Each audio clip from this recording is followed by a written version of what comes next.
दोस्तों, मैं सेल्फ वीरेंद्र गुर्जर। और अगर आपने हमारे YouTube channel Indian Ayurvedic doctor को सब्सक्राइब नहीं किया तो इसको सब्सक्राइब करें ताकि आपको लेटेस्ट अपडेट्स मिलती रहें। पिछले वीडियो में अपन ने 7वें चैप्टर के बारे में पढ़ लिया था। इस वीडियो में हम 8वें चैप्टर के बारे में पढ़ेंगे जिसका नाम है इंद्रियोपक्रमणीय अध्याय। इस अध्याय में जो है इंद्रियों के बारे में व्याख्या की गई है। तो ऊपर देखते हैं कि यहाँ पे जो मैंने लिख रखा है असात्म इंद्रिय संयोग की व्याख्या और स्वस्थ चतुर्थ का उपसंहार। तो ये जो चीज़ें हैं, ये दो बातें इसमें बताई गई, इनका वर्णन किया गया है कि स्वस्थ चतुर्थ का उपसंहार है। पूछा जाए, ये पीजी का क्वेश्चन है कि ये पूछा जाए कि स्वस्थ चतुर्थ का उपसंहार कौन से चैप्टर में किया गया है, तो वो 8वें चैप्टर में किया गया है। और असात्म इंद्रिय संयोग की जो व्याख्या है वो कौन से चैप्टर में की गई है, वो भी 8वें चैप्टर में की गई है। तो ये याद रखना है। फिर अपन नीचे विमर्श में देखते हैं कि उपसंहारात्मक स्वस्थ चतुष्क का उपसंहारात्मक अध्याय है, क्योंकि आहार विहार तथा चेष्टाएं ही स्वस्थ के मुख्य विषय हैं और ये विषय इंद्रियाधीन होते हैं। तो ये कह रहा है कि इसमें आहार विहार होते हैं और वो जो चेष्टाएं होती हैं वो स्वस्थ के क्या है, मुख्य विषय हैं। तो अगर पूछ लिया जाए स्वस्थ के मुख्य विषय क्या हैं, तो आहार विहार और चेष्टाएं। और ये किसके अधीन होती हैं, तो ये होती हैं इंद्रियों के अधीन। तो याद रखना अपने को। फिर नीचे बढ़ते हैं। नीचे पंचक दे रखा है। तो इंद्रियों के बारे में जो पंचक होता है ना, वो दे रखे हैं इसमें कि पंचक में आप देखो क्या क्या चीज़ें आती हैं। अब 5 नंबर की एक क्वेश्चन में या फिर अपने यूजी में 10 नंबर के क्वेश्चन में आ जाए तो पंचक में एक तो अपने को ये बात याद रखनी है कि पंचक में होता क्या है। तो पंचक में होता क्या है, 5 ज्ञानेंद्रियाँ, 5 इंद्रियों के द्रव्य होते हैं, इंद्रियों के अधिष्ठान होते हैं, नंबर 4 इंद्रियों के अर्थ होते हैं और नंबर 5 इंद्रियों की बुद्धि होती है। तो ये 5 चीज़ें हो गई, इंद्रियां, इंद्रियों के द्रव्य, इंद्रियों के अधिष्ठान, इंद्रियों के अर्थ और इंद्रियों की बुद्धि। तो ये आगे जो है एक साथ टेबल में दे रखा है, वो वहाँ भी देख लेंगे और यहाँ भी नीचे पढ़ते जाएंगे। तो अपन को ये 5 याद रखने हैं कि पंचक में क्या क्या होता है और क्या क्या आते हैं। अब नीचे देखते हैं अपन।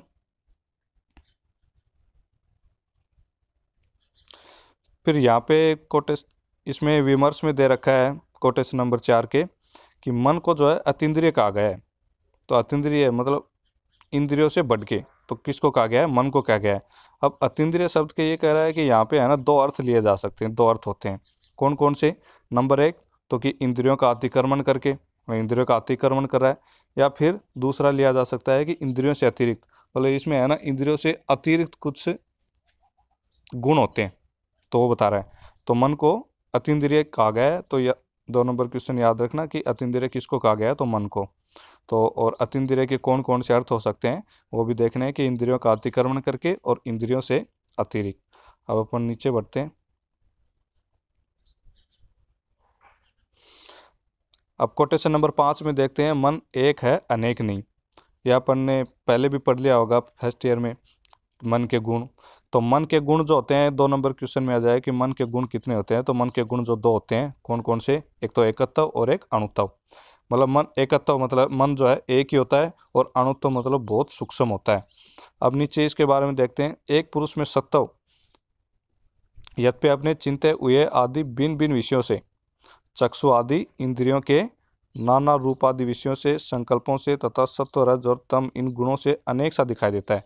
मतलब ये भिन्न भिन्न विषयों को जो है ग्रहण करता है इसलिए, और अनेक इंद्रियों के साथ इसका संबंध होता है इसलिए, और सत्व रज तम ये 3 गुण होते हैं। तो इनके कारण क्या है कि ये ऐसे दिखाई देता है कि जैसे मन एक ना होकर के बहुत सारे हैं।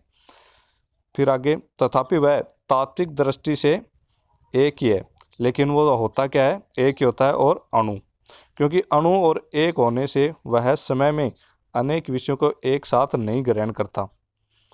तो ये कहना चाह रहा है कि अणु और एक होने से क्या है कि एक समय में अनेक विषयों को एक साथ ग्रहण नहीं कर सकता। मतलब एक ही चीज़, मतलब 2 चीज़ों का अपन एक साथ जो है ग्रहण नहीं कर सकते। इसी कारण चक्षु आदि सभी इंद्रियां एक समय में ही अपने अपने विषयों को एक साथ नहीं ग्रहण कर पाती हैं।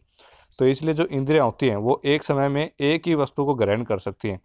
मतलब एक इंद्रियां जो है एक समय में काम कर सकती हैं। अपन एक ही समय में सारी इंद्रियां जो है काम नहीं कर सकती, लेकिन अपने को ऐसे लगता है कि सारी इंद्रियां एक समय में काम करती हैं। तो वो सिर्फ और सिर्फ किस कारण लगता है, क्योंकि इसके एकत्व और अणुत्व के गुण होने के कारण। इसलिए लगता है, लेकिन होता क्या है कि मन एक ही होता है और उसका दो गुण हो गए, एकत्व और अणुत्व। वैसे तो बस पूछा इतना जाता है कि मन के गुण कितने होते हैं, तो ये लिखना है कि एकत्व और अणुत्व। अब नेक्स्ट देखते हैं।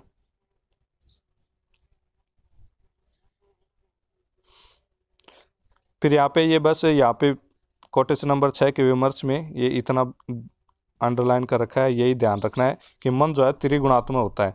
मन को त्रिगुणात्मक किस बेस पे कहा गया है कि मन जो है सात्विक, राजस और तामस तीनों गुण होते हैं इसमें, ठीक है। तो याद रखने, मन को त्रिगुणात्मक कहा गया है और त्रिगुणात्मक सात्विक, राजस और तामस तीनों के कारण इसको त्रिगुणात्मक कहा गया है।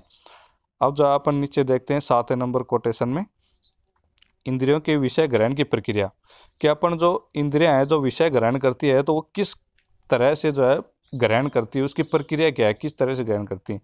तो हिंदी में देखते हैं कि मन पुरस्सर। तो मन पुरस्सर का मतलब होता है 3 चीज़ें होती हैं। एक तो मन के अधीन, मन के अधीन होके, मन की प्रेरणा से, ठीक है, और मन के साथ। तो मन पुरस्सर के ये 3 अर्थ निकलते हैं इसमें।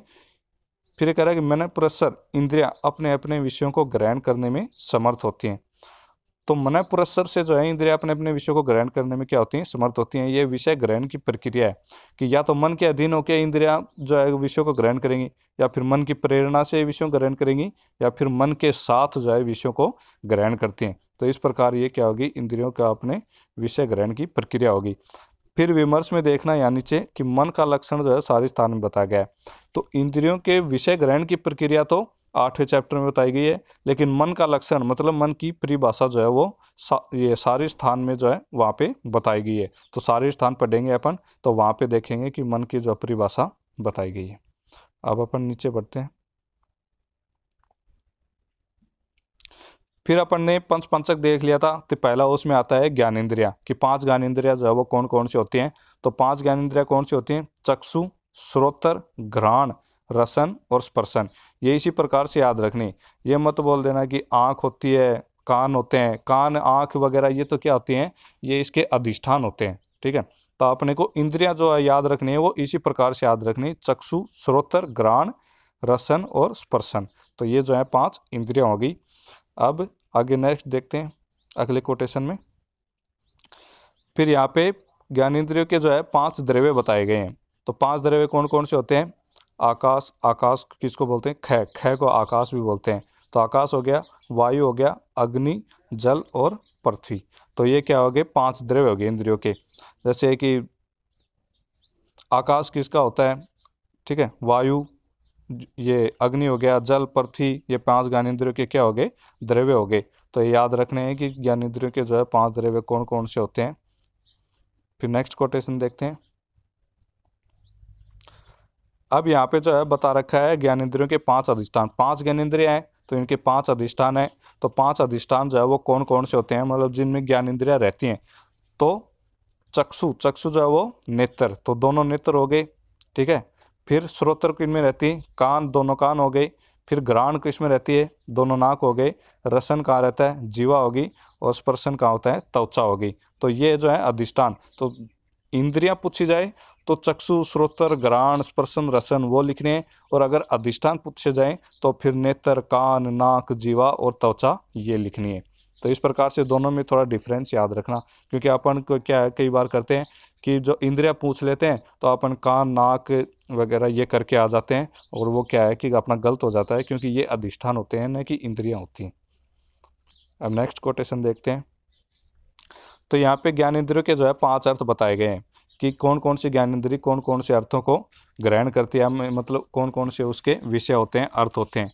तो शब्द, शब्द, स्पर्श, रूप, रस और गंध, ये जो है अर्थ हो गए 5 ज्ञानेंद्रियों के। अब शब्द किसका है, शब्द जो है अपन किससे सुनते हैं, ठीक है, कानों से, तो वो तो अधिष्ठान हो गया। लेकिन इंद्रिय कौन सी होगी, तो इंद्रिय होगी श्रोत्र। स्पर्श किसका हो गया, स्पर्शन का। रूप, रूप किसका हो गया, चक्षु का। रस किसका हो गया, रसन का। और गंध किसकी होगी, घ्राण, ठीक है। तो ये 5 ज्ञानेंद्रियों के 5 अर्थ हैं, 5 विषय हैं। अब अपन नीचे देखते हैं अगले कोटेशन में। अब यहाँ 5 ज्ञानेंद्रियों की 5 जो है बुद्धियाँ बताई गई हैं कि 5 ज्ञानेंद्रिय हैं तो 5 इंद्रियों की 5 बुद्धियाँ जो होती हैं। फिर पहला देखो नीचे बताया, चक्षु बुद्धि आदि 5 इंद्रिया बुद्धियाँ हैं। तो ये बुद्धियाँ जो है इंद्रिय और इंद्रिय, ये बुद्धियाँ इंद्रिय, इंद्रियों के अर्थ, मन, आत्मा के सन्निकर्ष से उत्पन्न होती हैं। तो ये बुद्धियाँ जो है किससे उत्पन्न होती हैं? इंद्रियाँ, इंद्रियाँ रहेंगी वहाँ पे उपलब्ध रहेंगी, इंद्रियों के अर्थ मतलब इंद्रियों के विषय रहेंगे, मन रहेगा और आत्मा रहेगा, तभी तो अपने को ज्ञान होगा। तो इसलिए बोल रहा है कि इंद्रियाँ, इंद्रियों के अर्थ होते हैं, मन होता है और आत्मा होती है, इन चारों का संयोग होता है, तभी क्या होता है कि ये बुद्धि जो है, 5 बुद्धियाँ जो है अपने उत्पन्न होती हैं। तो ये याद रखना है। अब ये 5 जो है हो गए पंचपंचक, ठीक है। अब अपन नेक्स्ट देखते हैं। अब यहाँ पे जो है टेबल रूप में दे रखा है इंद्रिय पंचपंचक कि, और अपने को इसी, अगर क्वेश्चन आ जाए 5 या 10 नंबर में तो इसी प्रकार से टेबल रूप में लिखना है, ताकि जो है कि एकदम साफ साफ, अगर थ्योरी वाइज लिखेंगे तो उसको वो थोड़ा पढ़ने में कंजूसी कर जाएंगे कि हाँ कि क्या लिखा है क्या नहीं। तो अपने को टेबल में रूप में लिखनी है ताकि अपने को अच्छे नंबर मिले। तो पहले पंच इंद्रिया लिख देंगे, पंच इंद्रिय द्रव्य लिख देंगे, अधिष्ठान लिख देंगे, पंच इंद्रियों के अर्थ लिख देंगे और पंच इंद्रिय बुद्धि लिख देंगे। तो श्रोत्र, श्रोत्र का द्रव्य क्या होता है? आकाश। फिर अधिष्ठान क्या होता है? कर्ण हो गए, 2 कान हो गए। अर्थ क्या हो गया इसका? शब्द हो गया। और बुद्धि क्या होगी? श्रोत्र बुद्धि। तो अपने को इंद्रिय से लेके चलना है। श्रोत्र है तो बुद्धि क्या होगी? श्रोत्र बुद्धि। इसी प्रकार स्पर्शन, स्पर्शन का द्रव्य क्या हो गया? वायु। फिर अधिष्ठान त्वचा, अर्थ हो गया स्पर्श, और बुद्धि कौन सी होगी? स्पर्शन बुद्धि। अब टेबल में नीचे देखते हैं। चक्षु, चक्षु की जो द्रव्य क्या हो गया? ज्योति, अधिष्ठान अक्षी, फिर अर्थ हो गया रूप, और बुद्धि कौन सी होगी? चक्षु बुद्धि। इसी प्रकार रसन का जल हो गया जीवा, रस और रसन बुद्धि। घ्राण का द्रव्य हो गया पृथ्वी, ये हो गया अधिष्ठान नाक। गंध होगी इसकी अर्थ, और घ्राणु क्या होगी? घ्राण बुद्धि होगी इसकी बुद्धि। तो इस प्रकार से पंचपंचक है। इसी प्रकार अगर क्वेश्चन आ जाए तो अपने को टेबल रूप में लिखना है। ये जो मैंने ऊपर लिख रखे हैं ये जो है इनमें डिफरेंस बताने के लिए लिख रखे हैं कि कौन कौन सी चीज़ पूछा जाए तो अपने को कौन सा लिखना चाहिए, क्योंकि इन चीज़ों में जो है कन्फ्यूजन हो जाता है कि ये चीज़ कौन सी पूछी गई है और अपने को क्या लिखना है। तो अगर अध्यात्म गुण पूछे तो अध्यात्म गुण जो है 6 होते हैं, वो अपन ने पहले चैप्टर में देख लिए थे कि, ठीक है, पहले के चैप्टर में देख लिए थे कि अध्यात्म गुण 6 होते हैं। कौन से? सुख, दुख, इच्छा, द्वेष, प्रयत्न और बुद्धि, ठीक है, ये होते हैं अध्यात्म गुण। अगर अध्यात्म द्रव्य पूछे तो वो होते हैं 2 कौन कौन से? आत्मा और मन। ये याद रखने कि अध्यात्म द्रव्य कितने होते हैं? आत्मा और मन। और अध्यात्म बुद्धि संग्रह ये अभी नीचे आएगा। तो अध्यात्म बुद्धि संग्रह कौन से होते हैं? मन होता है, मन के विषय होता है बुद्धि और आत्मा। यहाँ पर हमने देखा था ना अभी कि मन हो गया, मन के विषय हो गया बुद्धि आत्मा, ये क्या हो गए? अध्यात्म बुद्धि संग्रह। तो इन चीज़ों को जो है अलग अलग से ढंग से याद रखना कि गुण कौन से हैं, द्रव्य कौन से हैं और अध्यात्म बुद्धि संग्रह कौन से हैं। अब अपन नीचे नेक्स्ट कोटेशन देखते हैं। तो यहाँ पे दे रखा है अध्यात्म द्रव्य गुण संग्रह। अभी मैंने ऊपर लिख रखा था वो बता दिया था कि मन हो गया, मन के अर्थ हो गए, ठीक है, बुद्धि हो गई, आत्मा हो गई। तो ये क्या है? अध्यात्म द्रव्य गुण संग्रह हो गए। तो ये याद रखना है, 2 नंबर क्वेश्चन में पूछा जा सकता है। फिर नेक्स्ट कोटेशन देखते हैं अपन। फिर जो है मैंने नीचे दे रखा है, नीचे अपन पढ़ेंगे अभी जाते ही। ये मैंने ऊपर लिख दिया है कि इंद्रियों के विषयों के, अगर इंद्रियों का अपने विषयों से अतियोग होता है तो क्या होता है? बुद्धि का नाश होता है। और अगर संयोग होता है तो क्या होता है? बुद्धि की वृद्धि होती है। अब इसी बारे में अपन नीचे जो है कोटेशन में देखते हैं। यहाँ पे लिख रखा है कोटेशन नंबर 15 में, इंद्रियों के विषयों से अतियोग या संयोग का परिणाम। मतलब इंद्रियों का अपने विषयों से अतियोग आदि, अतियोग आदि का मतलब है इसमें तीनों ही दे रखे हैं, अतियोग, अयोग या फिर मिथ्यायोग, तीनों ही से है ना। ये मतलब सोचना कि अतियोग से ही दे रखा है कि बुद्धि का जो है नाश होता है, अयोग और मिथ्यायोग हो गया तो बुद्धि का नाश नहीं होगा। नहीं, अतियोग आदि लिख रखा है, ठीक है। तो अतियोग, अयोग और मिथ्यायोग, इन तीनों से क्या होता है? बुद्धि का नाश होता है। और अगर जब वो संयोग होता है इंद्रियों का अपने विषयों से, तो संयोग होता है तो क्या होता है? बुद्धि की वृद्धि होती है। बस इतना याद रखना है कि अतियोग आदि से तो बुद्धि का नाश होता है और संयोग से क्या होता है? बुद्धि की वृद्धि होती है। तो ये हो गया अतियोग आदि और संयोग का परिणाम कि क्या क्या परिणाम निकलेंगे। अब नेक्स्ट देखते हैं।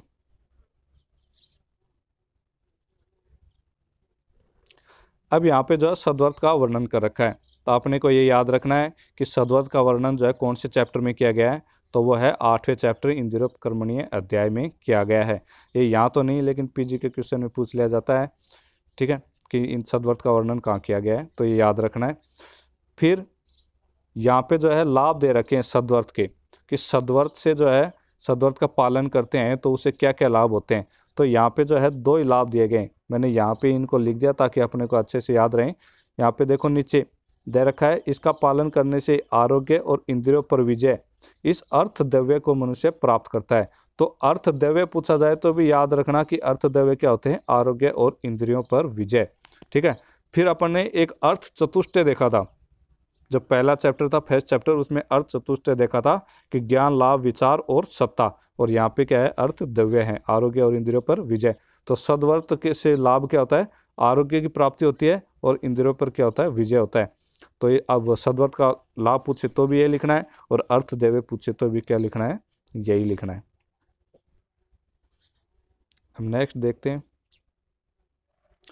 तो यहाँ पे जो है सद्वर्त के वर्णन की जो दे रखे हैं कि सद्वर्त वर्णन में क्या क्या करना चाहिए, तो इतना सद्वर्त वर्णन का वैसे कोई क्वेश्चन नॉर्मली पूछा नहीं जाता है अपने यूजी में, कि क्यों आप सब जानते हैं कि क्या क्या करना चाहिए, कि सुबह उठ के क्या करना चाहिए, नहाना चाहिए, देवता गौ ब्राह्मण इनकी फिर पूजा करनी चाहिए, फिर अपने को केश, दाढ़ी, रोम, नखों को टाइम टाइम पे कटवाना चाहिए, श्वेत वस्त्र धारण करनी चाहिए, फटे पुराने वस्त्र धारण नहीं करने चाहिए, ठीक है। किन किन व्यक्तियों का साथ करना चाहिए, जैसे जो अच्छे हैं, जो ईमानदार हैं, जो झूठ नहीं बोलते हैं, जो लालच नहीं करते हैं, इन व्यक्तियों का क्या है, अपने को साथ करना चाहिए। और जो मतलब इनसे विपरीत जो लालच करते हैं, जो झूठ बोलते हैं और पाप कर्म करते हैं, उनका क्या अपने को त्याग करना चाहिए। इसी प्रकार से अब इसमें नीचे जो है याद रखने वाली लाइन है वो है ये कि दूसरों को उन्नति के कारणों में ईर्ष्या करनी चाहिए, किंतु उसके फल में ईर्ष्या नहीं करनी चाहिए।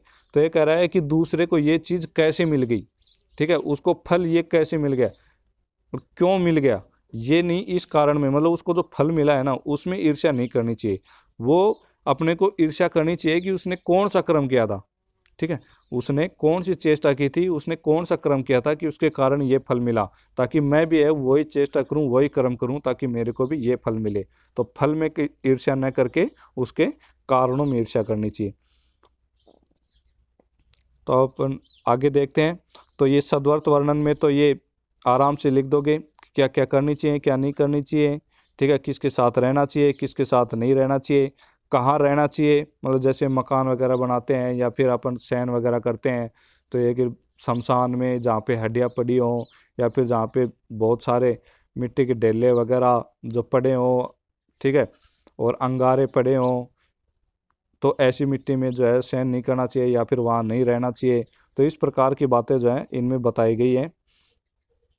अब यहाँ पे जो है आगे 20 नंबर के कोटेशन में ये जो है पूछ लिया जाता है, और ये इम्पोर्टेंट भी है। तो इसमें जो है अपने को ये देखना है कि भोजन जो है कौन सा नहीं छोड़ना चाहिए, मतलब थाली में एक बार भोजन परोस दिया तो इस भोजन को जो है अपने को पूरा ही खाना चाहिए, इसको जो है बिल्कुल भी नहीं छोड़ना चाहिए। तो वो कौन कौन सी है, वो 5 चीज़ें, दही, मधु, नमक, सत्तू और गर्त। ये 2 नंबर क्वेश्चन में पूछ लिया जा सकता है कि भोजन पात्र में कौन सा भोजन को जो है पात्र में नहीं छोड़ना चाहिए। तो ये 5 चीज याद रखना, दही, मधु, नमक, सत्तू और गर्त। ये कह रहा है भोजन पात्र में परोसे हुए आहार पदार्थ का भक्षण संपूर्ण रूप में नहीं करना चाहिए। सॉरी, मैंने गलत बोल दिया, थोड़ा उल्टा बोल दिया, मैंने विपरीत बोल दिया इसका कि संपूर्ण करना चाहिए, मैं ध्यान नहीं रहा मेरा। तो यहाँ पे जो है वो दे रखा है कि इनका जो है संपूर्ण भक्षण नहीं करना चाहिए, मतलब इनको जो है कुछ ना कुछ पात्र में अवश्य छोड़ देना चाहिए, जितना भी छोड़े लेकिन इनको पात्र में अवश्य छोड़ देना चाहिए। तो ये 5 चीज़ याद रखना कि कौन से जो है इनको पात्र में अवश्य छोड़ना चाहिए, संपूर्ण रूप से भक्षण नहीं करना चाहिए। तो अब अपन जो है नेक्स्ट पढ़ते हैं।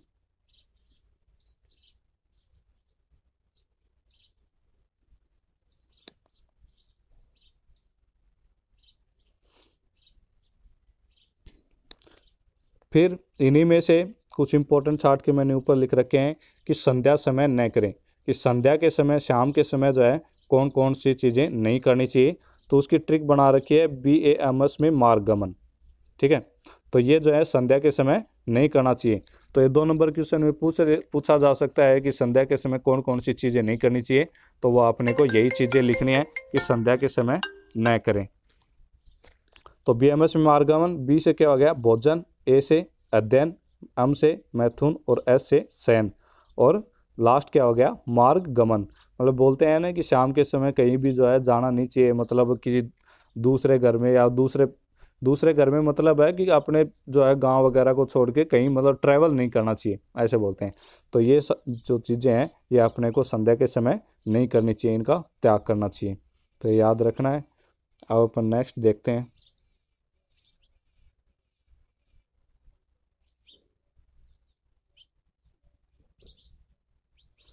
तो बस यही वो सदव्रत में वही आ रहे हैं कि हवन कर्म वगैरह करवाने चाहिए, किस प्रकार से करवाने चाहिए, ठीक है। अब यहाँ पे सदव्रत वर्णन का जो है उपसंहार दे रखा है कि सदव्रत वर्णन का उपसंहार क्या है। तो इसमें लिख रखा है ब्रह्मचर्य, ज्ञान, दान, मित्रता, दया, हर्ष, उपेक्षा और शांति, इन क्रियाओं में जो है तत्पर रहें। और आपने को ब्रह्मचर्य का पालन करना है, ज्ञान, दान, मित्रता, ठीक है, दया, हर्ष, उपेक्षा, शांति, इन क्रियाओं में क्या आपने को तत्पर रहना है। मतलब ये सारी क्रियाएं जो आपने को करनी चाहिए। तो ये सदव्रत वर्णन का उपसंहार यही बात बताता है। तो यहाँ पे जो है ये याद रखने हैं इनको। 2 नंबर क्वेश्चन में पूछा जा सकता है कि सदव्रत वर्णन का उपसंहार क्या है। तो वहाँ पे जो है यही चीज़ें लिखनी है अपने को। अब अपन नेक्स्ट देखते हैं। अब यहाँ पे जो है हेतु चतुष्टय, इस कोटेशन में देखना 30 नंबर में हेतु चतुष्टय दे रखा है। तो 2 नंबर क्वेश्चन में पूछा जा सकता है कि हेतु चतुष्टय जो है वो क्या होता है। तो वो क्या होता है कि समयोग, अतियोग, हीन योग और मिथ्या योग, ये क्या होते हैं, ये 4 जो है हेतु चतुष्टय होते हैं, ठीक है। तो याद रखना, जैसे पहले पुरुषार्थ चतुष्टय, अर्थ चतुष्टय, अर्थदैवय, त्रिस्कंद, उसी प्रकार से इसको भी याद रखना है कि हेतु चतुष्टय क्या होते हैं। तो समयोग, अतियोग, हीन योग और मिथ्या योग, ये क्या होते हैं हेतु चतुष्टय होते हैं। अब यहाँ पे जो है अपना चैप्टर खत्म हो गया है। तो अगले वीडियो में अपन अगले चैप्टर के बारे में पढ़ेंगे। आज के लिए इतना ही, धन्यवाद।